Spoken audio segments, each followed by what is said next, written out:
Well, wouldn't it be nice if intra-Africa trade could rise by a targeted 52% by 2022? And it could happen should the recently signed African Continental Free Trade Area Agreement be put into place successfully. What does this development signal and how will it change the way Africa trades with itself? I'm Bruce Whitfield. This is Taking Stock on ENCA. And joining me to talk about this and other trade issues faced by the continent is Chief Executive of business consultancy Africa at Work, Dianna. How is African trade working at the moment? Well, we're looking at very low levels of African trade, and that's for a number of reasons. The continent doesn't produce a lot that it wants to trade with itself. A lot of the majority of our trade goes offshore, mostly unprocessed commodities, agricultural product, etc. So we're not taking advantage of the opportunity there. And there are other issues like simply border crossings, driving around the continent, the huge cost that implies, the fact that countries are quite protectionist. They have a lot of bureaucracy that surrounds moving goods around the continent, and so mostly people will just actually do enough to get their stock to the sea. I mean, far too many of us, I'm talking about African economies, are really good at producing commodities, whether you are a Nigerian or an Angolan oil producer, or you're a gas producer from Mozambique, or in South Africa where we are great commodities producers. We're big exporters of things like iron ore to Asia, yet we pay lip service to this idea of beneficiation. We simply don't do that. Nigeria doesn't have its own refineries, for example. And we become the product takers rather than the product makers, and that becomes the very nub of the issue. Well, we are, Africa's a net importer of goods, and in fact a lot of the goods that are traded around the continent, intra-African trade, is largely imported goods from other countries or from other regions, particularly Asia.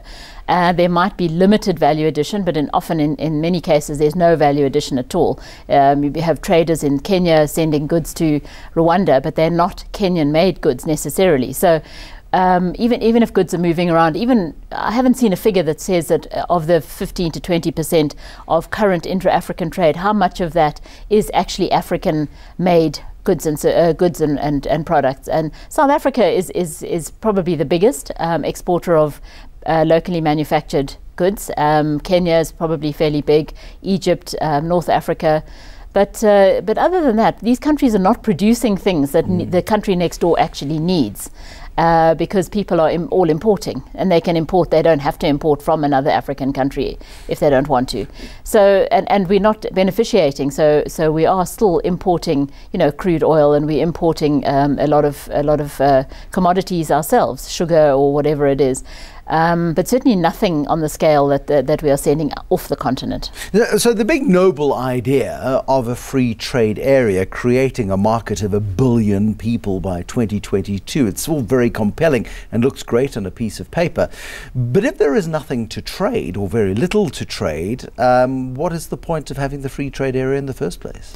Well, the idea, I think, is to build that to trade, to build capacity, build value chains across borders and so on. And I think industrial policy is certainly part of this new free trade area. Looking at industrial policies in perhaps regional nodes and things like that.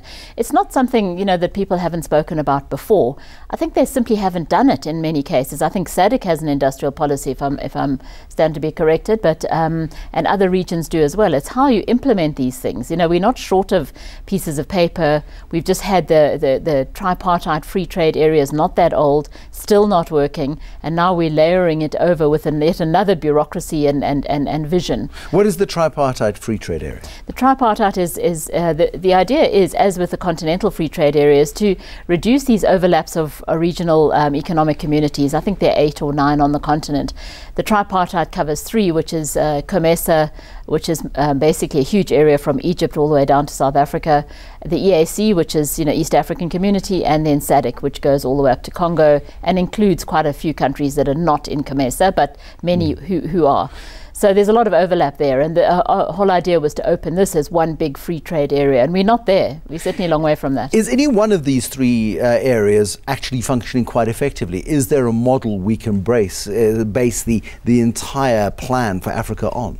Well, I think interestingly, the region that's probably working best is the East African community. Now, we're talking 4 countries there, and that maybe in itself, was it 5, in itself says that smaller is better. As African countries are continuing to develop, we need to keep things smaller so we can manage them and then integrate the smaller successful entities into larger entities. That's not what's happening. We're just continuing sort of barging ahead.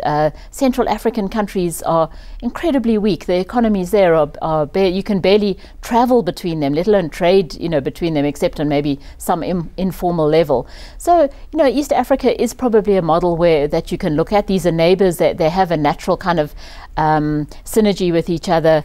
They're fairly close to the sea. There's even the inland countries. It's not that far, and they're reasonably well developed. Most or 4 out of 5. Yeah. So you wrote a piece recently in which you described this as a noble ambition. But if it may be a noble ambition, but if it's an unworkable goal, why not do it in smaller regions first and get those regions growing? And once they're ready, or push them to be ready, integrate the regions rather. We seem to be putting the cart before the horse.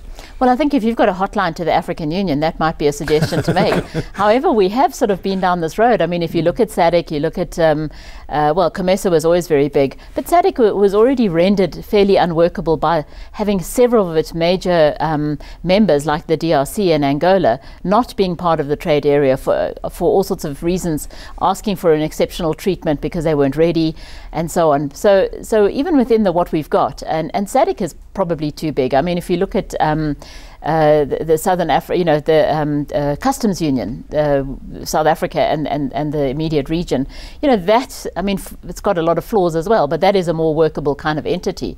I just think instead of taking things smaller, in Africa, it's a case of not really recognizing how big the embedded dysfunction is in these countries, to say we really need to make sure that these things work, and holding countries to account who want to sign up to the Continental Free Trade Area. They must have certain things in place. They must already be trading with each other or something. There must be a... One got the sense that South Africa was a reluctant signatory to the free trade agreement. It's a case of, yes, we'll sign, but T's and C's apply, and there were plenty of conditions attached. Is there a problem with inter-country trust when it comes to things like this? Well, people say, South Africa uses a lot of non-tariff barriers to keep out goods from the rest of Africa. A key among them, sanitary and phytosanitary requirements, which means we don't see a lot of African product on our shelves and so on. But on the other hand, South Africa really stands to benefit from the free trade area because we are the biggest exporter of goods. So that will allow us to get into far more countries, hopefully at a cheaper cost, to become part of more local value chains along the way. And so on. So I'm surprised, but I think in return we have to say, well, our borders are also open, and I think that maybe there's a problem there. The reciprocity issue that is implied in anything to do with Pan-African is a problem for a lot of people, and the free movement of people would be a key issue in that regard.